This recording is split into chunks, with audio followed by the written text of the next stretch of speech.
বঙ্গাব্দ 1400 সনের পরে কলাপাড়া প্রেস ক্লাব তখন একটা অনুষ্ঠান করেছিল। তারপরে খেপুপাড়াতে আসলে অত বড় করে আর আসলে অনুষ্ঠান হয়নি।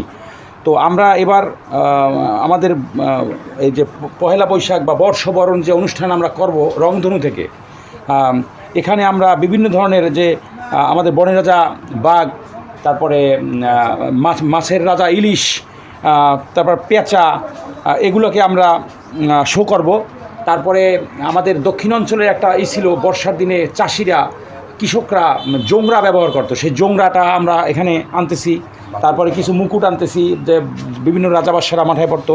তারপরে আমাদের র্যালি থেকেই আমাদের অনুষ্ঠানটা আসলে এরকম যে সকালবেলা আমাদের র্যালি হবে, র্যালির মাধ্যমেই আমরা রাস্তার পাশে যে আমাদের সাধারণ যে জনগণরা থাকবে তাদের মাঝে আমাদের দেশের যে ঐতিহ্যবাহী খাবার যেমন মুড়ি, চিড়া, তারপরে আপনার খই, তারপরে বাতাসা, নকুলদানা, দধি, জিলাপি, এগুলো আমরা মানুষের মাঝে ছোটো ছোটো হাতে হাতে বিতরণ করব। তারপরে আমাদের বিকাল মানে র্যালির পরে আছে আমাদের চিত্রাঙ্কন প্রতিযোগিতা। তারপরে পরের দিনে দ্বিতীয় দিনে বৈশাখের দ্বিতীয় দিনে আছে আমাদের বিকালবেলা আছে আমাদের ঐতিহ্যবাহী ওটাকে বলে দাঁড়িয়াবান্ধা খেলা। তারপরে আছে আপনাদের কবিতা উৎসব, তারপরে নাচ, তারপরে গান। আমরা 6টার ভিতরে আমাদের অনুষ্ঠান শেষ করতে চাই।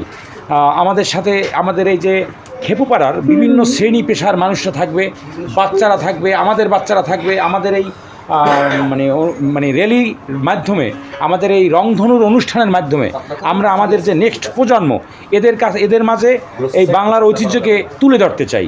এটাই আমাদের রংধনুর আসলে মূল উদ্দেশ্য। সেক্ষেত্রে আমরা বিভিন্ন সামাজিক কার্যক্রম করে থাকি। বিশেষ করে এখন বাঙালির চেতনায় এবার আমরা বাংলার জন্য আমাদের বড় একটা পায়রা উড়ানোর কথা ছিল, সেটা আমরা কাজ চলমান, হয়তো ওটা শেষ করতে পারলে শান্তির প্রতীক হিসাবে। এবং আমাদের আরও আকর্ষণ রয়েছে ইলিশ মাছ। আমরা নতুন প্রজন্মকে আমরা দেখানোর জন্য সেটা যে ভবিষ্যতে তারা যেন দেখে চিনতে পারে যেটা ইলিশ মাছ এবং জাতীয় মাছ।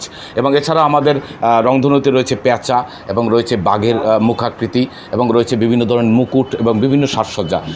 সবচেয়ে বড় কথা আমরা বাঙালি, অর্থাৎ আমরা বর্ণ ধর্ম নির্বিশেষে আমরা বাঙালি কালচারটাকে আমরা তুলে ধরার এই যে ক্ষুদ্র প্রয়াস আমাদের, এবং দিনরাত আমাদের এখানে সহকর্মীরা কাজ করে যাচ্ছে। এজন্য রংধনুর পক্ষ থেকে তাকে কৃতজ্ঞতা জানাচ্ছি। নিয়ত শেকড়ে ফিরে আসতে হয়। আবহমান বাংলার যে ঐতিহ্য, আমাদের কৃষ্টি কালচার, এগুলোকে তুলে ধরাই আমাদের এই নববর্ষে সম্রাট আকবর কর্তৃক যে এই বাংলা বর্ষ গণনার যে সূচনা, সেই থেকেই আমরা এই নববর্ষ উদযাপনের ক্ষেত্রে আমরা যে কাজটি করি যে আমাদের যে মূল শেকড়ের আমরা ফিরে আসি। আমাদের ঐতিহ্যবাহী খাবার, আমাদের চলন বলন, আমাদের কালচার, এগুলোকে আমরা তুলে ধরার চেষ্টা করি। সেই প্রয়াসেই মূলত আমরা এই বর্ষবরণে একটি আনন্দ শোভাযাত্রা বা মঙ্গল শোভাযাত্রা যাই বলি না কেন, এটিকে আমরা উদযাপন করি এই উপকরণগুলোকে নিয়ে। যেমন আজকে আগামীকালকে নববর্ষে আমরা আমাদের ইলিশ মাছকে আমরা প্রদর্শিত করছি। আমরা আমাদের যে ঐতিহ্যবাহী খাবারগুলো পরিবেশন করছি, মুড়ি, মুরকি, বাতাসা। আমরা আমাদের ঐতিহ্যবাহী যে খেলা, এই যে কাবাডি খেলা, দাঁড়িয়াবান্ধা খেলা, হাডুডু খেলা, এগুলো প্রদর্শনের চেষ্টা করি। অর্থাৎ আমাদের নতুন প্রজন্ম যেন বুঝতে পারে যে এটাই হচ্ছে আমাদের শিকড়। সেই শিকড়ের সন্ধানেই মূলত আমাদের এই নববর্ষ উদযাপন।